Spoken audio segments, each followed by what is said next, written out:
ರಾಯಬಾಗ ತಾಲೂಕಿನ ಕುಡ್ಚಿ ಪಟ್ಟಣದಲ್ಲಿ ವಕ್ಫ್ ಮಸೂದೆಯನ್ನು ತಿದ್ದುಪಡಿ ಖಂಡಿಸಿ ಎಸ್ಡಿಪಿಐ ಸಂಘಟನೆಯಿಂದ ಪ್ರತಿಭಟನೆ ನಡೆಸಿ ಉಪ ತಹಸೀಲ್ದಾರ್ಗೆ ಮನವಿ ಸಲ್ಲಿಕೆ ಮಾಡಲಾಯಿತು. ವಕ್ಫ್ ಮಸೂದೆ ತಿದ್ದುಪಡಿ ಸಂವಿಧಾನಕ್ಕೆ ವಿರುದ್ಧವಾಗಿದೆ, ಇದು ಮುಸ್ಲಿಂ ಸಮುದಾಯದ ಹಕ್ಕನ್ನು ನಾಶಪಡಿಸುತ್ತದೆ ಎಂದು ಆರೋಪಿಸಿ ಕುಡ್ಚಿ ಪಟ್ಟಣದ ಕರ್ನಾಟಕ ವೃತ್ತದಿಂದ ಪಟ್ಟಣದ ಉಪ ತಹಸೀಲ್ದಾರ್ ಕಚೇರಿವರೆಗೆ ಪ್ರತಿಭಟನೆ ನಡೆಸಿ ನೂರಾರು ಕಾರ್ಯಕರ್ತರು ಪ್ರತಿಭಟನೆ ಉದ್ದಕ್ಕೂ ಎಸ್ಡಿಪಿಐ ಜಿಂದಾಬಾದ್, ಬಿಜೆಪಿ, ಆರ್ಎಸ್ಎಸ್ ಹಾಗೂ ಬಜರಂಗ ದಳ ಮುರ್ದಾಬಾದ್ ಘೋಷಣೆ ಕೂಗುತ್ತಾ ಪ್ರತಿಭಟನೆ ನಡೆಸಿದರು.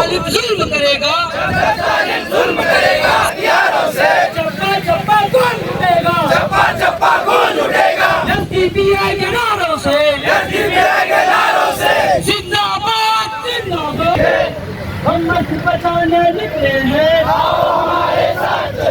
अंदर का बचाने निकले हैं,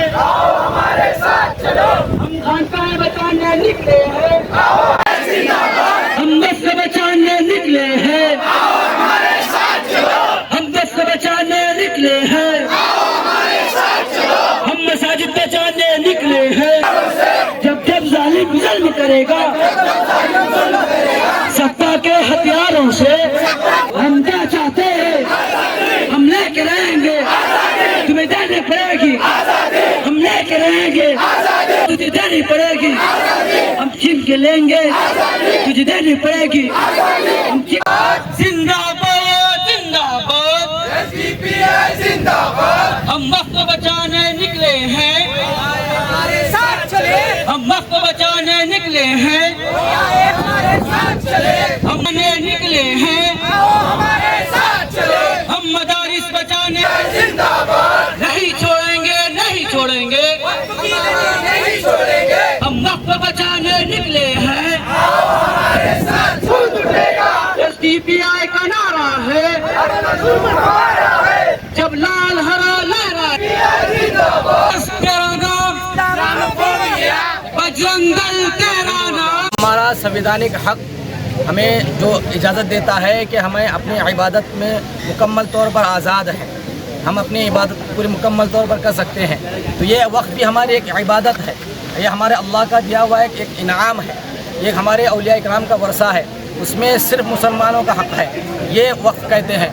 और गवर्नमेंट की उस पर गंदी नज़र पड़ गई है और वो उस वक्त में नॉन मुस्लिम को दाखिल करना चाहती है. उस वक्त में गवर्नमेंट उस वक्त को अपने अंडर में लेना चाहती है और गवर्नमेंट के अंडर में लेने के लिए कोई दूसरी चीज़ें नहीं हैं. क्या गवर्नमेंट के पास दूसरा काम नहीं है? बहुत सारे और काम हैं. बेरोज़गारी है, बदअमनी है, बहुत. हमारा हिंदुस्तान जीडीपी के अतबार से गिर रहा है, हमारे हिंदुस्तान में रेप हो रहे हैं, रेपिस्ट को सीटें मिल रही हैं. ये तमाम बड़े बड़े इशू हैं. स्टूडेंट्स रास्ते पर हैं और स्टूडेंट्स बेरोज़गारी के चक्कर में रास्ते पर हैं और जलजले हो रहे हैं, पानी से गांव के गांव बह जा रहे हैं, बड़े बड़े फसाद के काम हैं. लेकिन आरएसएस सिर्फ एक कम्युनिटी को टारगेट बनाकर मुसलमानों के अंदर घुस घुस के मुसलमानों को कुरेद रही है, टारगेट बना रही है, ताकि एक को दबाया जाए, उसको डर कर सब खामोश हो जाए और सत्ता हासिल किया जाए. फूट डालो, राज करो, ये अपने बाप अंग्रेज से आरएसएस सीख के आया है. आज दिल्ली से कानून नहीं बन रहे हैं, बल्कि कानून नागपुर में बैठकर ये आरएसएस चड्डीधारी कानून बना रहे हैं और बीजेपी उसके में गोद में बैठकर इम्प्लीमेंट करने की कोशिश कर रहे हैं और अपोजिशन उस पर खामोश है.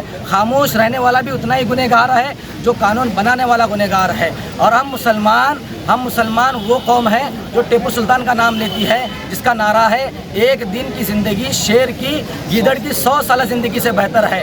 इसलिए हम डर कर जुर्रत के साथ बेखौफ होकर एक दिन जिएंगे, चाहे चापलूसी करके झुक कर तलवे चाट कर आरएसएस की तरह हम नहीं जिएंगे, गीदड़ की तरह नहीं जिएंगे. तो इसलिए हम इसे भरपूर मजम्मत करते हैं. ये वक्त बिल हमें सिरे से मंजूर नहीं है. उसमें जो पहले भी तरमीम की गई थी, हम इंशाल्लाह उसके पीछे कोशिश करेंगे, उस तरमीम को भी ख़त्म करेंगे. जैसे आज डीसी के हाथ में वक्फ एक्ट है, वक्फ की जिम्मेदारी है, हम उसको भी छीन कर लाएंगे. मुकम्मल वक्फ हमारे हाथ में होगा, तभी हमारा वक्फ बचेगा, तभी गरीबों की मदद होगी, तभी हमारे दिन महफूज रहेगा. आपका नाम? वसीउल्लाह. आपका नाम? वसीउल्लाह कासिम. ऊंची असेंबली की तरफ से ये प्रोटेस्ट की शक्ल में यहाँ पे एक प्रोग्राम रखा गया था, जिसका मकसद ये जो एनडीए गवर्नमेंट वक्फ अमेंडमेंट बिल के नाम पर जो वक्फ के अंदर बदलाव लाने की कोशिश कर रही है, हम पूरे एसडीपीआई वाले और हर मुसलमान इसके मुखालिफ है. बस इसी का मुजाहिरा करते हुए हम यहाँ पर आए थे. और एक बात हम मीडिया से कहना चाहते हैं, मीडिया के ज़रिए से, कि अगर ये बिल पास हो गई तो हम हर गली में, हर मोहल्ले में ऐसा एहतजाज, हर जगह पर पूरे हिंदुस्तान में हम इसके ऐसा इंतज़ाम करेंगे। SDPI गली से लेकर दिल्ली तक एक आवाज़ लगा रही है कि वक्फ बचाओ, वक्फ बचाओ, और हम हमेशा लगाते रहेंगे, क्योंकि वक्फ ये हमारी मिल्कियत है, ये मुसलमानों की मिल्कियत है, किसी और की नहीं। जैसा राम मंदिर की ट्रस्ट है, उसके अंदर मुसलमानों को ऐड नहीं किया जा सकता, उस ट्रस्ट के अंदर मुसलमान नहीं दाखिल हो सकते, तो फिर वक्फ बिल के अंदर आप किसी गैर मुस्लिम को कैसे शामिल कर रहे हैं? बस हम यही सवालात के ज़रिए आपको बताना चाहते हैं कि हम इसके खिलाफ हैं। आपका नाम? असलम हल्याल।